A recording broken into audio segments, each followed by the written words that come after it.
ലോകകപ്പ് ഫുട്ബോളിന്റെ super semi പോരാട്ടം നടക്കാനിരിക്കെ കേരളത്തിലെ ഫുട്ബോൾ പ്രേമികൾക്ക് സർക്കാരിന്റെ ഗംഭീര ഓഫർ. ഇന്നും കറണ്ട് ഉണ്ടാകില്ല, അല്ലെങ്കിൽ രാത്രി കറണ്ട് പോകും, കട്ടുണ്ടോ എന്നുള്ള വാർത്തയിലേക്കാണ്. ഭാഗിക വൈദ്യുതി നിയന്ത്രണത്തിന് സാധ്യതയെന്ന് KSEB അറിയിക്കുന്നു. ഇന്നത്തെ വൈദ്യുതി ഉപഭോഗം 500 മെഗാവാട്ട് വരെ വർദ്ധിക്കാനുള്ള സാധ്യതയുണ്ട്.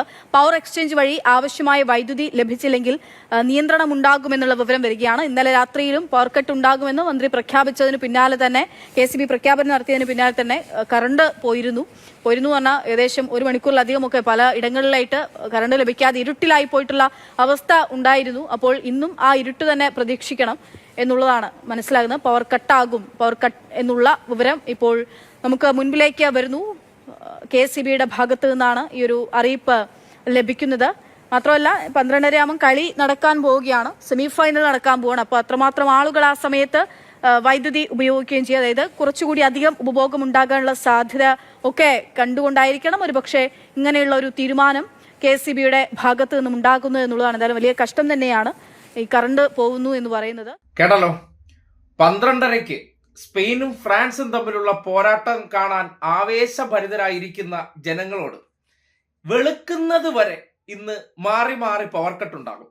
അത് എത്ര സമയം എന്നൊന്നും പറയാൻ പറ്റില്ല. അത് മന്ത്രിക്ക് പോലും നിശ്ചയമില്ലത്രേ. വമ്പൻ വാഗ്ദാനങ്ങളുമായി അധികാരത്തിൽ വന്നവരാണ്. നേരെ ചെറിയ ജനങ്ങൾക്ക് വൈദ്യുതി കൊടുക്കാൻ പറ്റാത്ത ഗതികേടിലെത്തിയിട്ടുണ്ട്. സൗജന്യം കൊടുക്കാം, ഞങ്ങളെ അധികാരത്തിൽ കൊണ്ടുവരൂ, വിസ്മയങ്ങൾ സൃഷ്ടിക്കുമെന്ന് പറഞ്ഞതിന് ശേഷം കേരളത്തിൽ ഫുട്ബോൾ മത്സരം കാണാൻ വേണ്ടി ആവേശഭരിതരായ ചെറുപ്പക്കാർക്ക്, ജെൻസികൾ ഉൾപ്പെടെയുള്ളവർക്ക് ഇതിനേക്കാൾ മികച്ച സമ്മാനം കൊടുക്കാനേയില്ല. നമ്മൾ വാക്ക് പറഞ്ഞാണ് അധികാരത്തിൽ വന്നത്. വാക്ക്. ആ വാക്കിന്റെ വിലയാണ് കേരളം അനുഭവിച്ചുകൊണ്ടിരിക്കുന്നത്. 10 വർഷം തുടർച്ചയായിട്ട് ഇങ്ങനെ ഒരു അവസ്ഥ നിങ്ങൾ എപ്പോഴെങ്കിലും അനുഭവിച്ചറിഞ്ഞിട്ടുണ്ടോ? പ്രളയം വന്നിരുന്നു, പേമാരി പെയ്തിരുന്നു, എന്നിട്ടും ഒരു ദിവസം എങ്ങാനും മരം വീണെങ്ങാനും ഫെയിലിയർ ഉണ്ടായാൽ അതിനപ്പുറത്തേക്ക് ഉടനടി വൈദ്യുതി തിരിച്ചെത്തിക്കാൻ വേണ്ടിയുള്ള സംവിധാനം ഉണ്ടായിരുന്നു.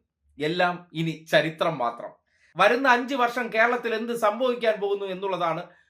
ഹണിമൂൺ പീരീഡ് തൊട്ട് തന്നെ നമ്മുടെ നാട്ടിൽ പവർ കട്ട് ഏർപ്പെടുത്തിക്കൊണ്ട്, അതിനെ അവരുടെ ഭാഷയിൽ പറഞ്ഞാൽ പവർ ഷോർട്ടേജ് എന്ന പേരിൽ നാട്ടുകാർക്ക് ഒരു വലിയ മത്സരം കാണാൻ അവസരം നിഷേധിച്ചുകൊണ്ട് എല്ലാവർക്കും ഫോണിൽ നെറ്റിന്റെ ഡേറ്റ ചാർജ് ചെയ്ത് കാണാനുള്ള അവസരം ഉണ്ടാക്കി തന്നതിന് നിങ്ങൾക്ക് KSEBയുടെ പൂക്കി മന്ത്രിക്ക് ഓരോ അനുമോദനങ്ങൾ നൽകാവുന്നതാണ്.